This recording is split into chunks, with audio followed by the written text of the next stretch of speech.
différence en vivant elle-même avec des femmes inoues.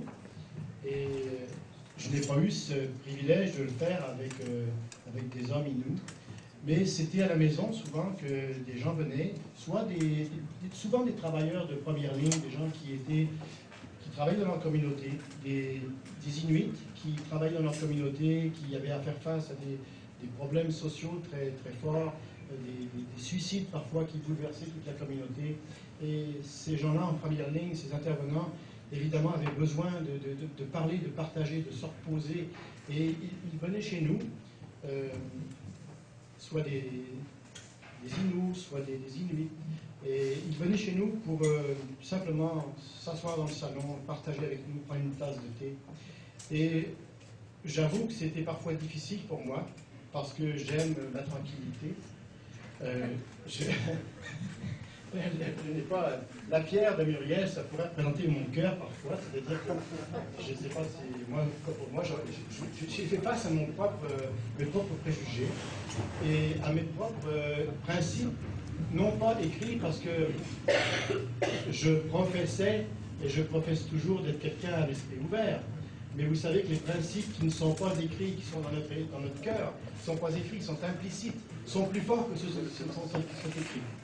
Alors c'est contre ces préjugés, c'est contre ces principes-là qui sont ancrés dans nos cœurs qu'on doit souvent lutter. On doit se regarder dans le miroir et dire oui, je crois que sur notre terrain, enfin celui qu'on pense est notre terrain, est-ce que nous avons un terrain qui nous appartient? C'est autre chose. Hein?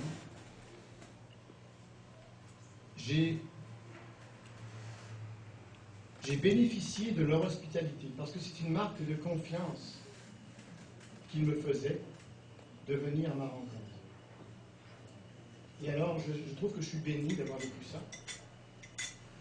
Ce n'est pas moi qui ai eu cette grandeur de cœur de les recevoir, c'est eux qui ont eu cette grandeur de cœur de venir à la maison, partager ce qui faisait leurs espoirs, leur inquiétude, et ouvertement me dire à leur façon qu'ils avaient confiance en moi.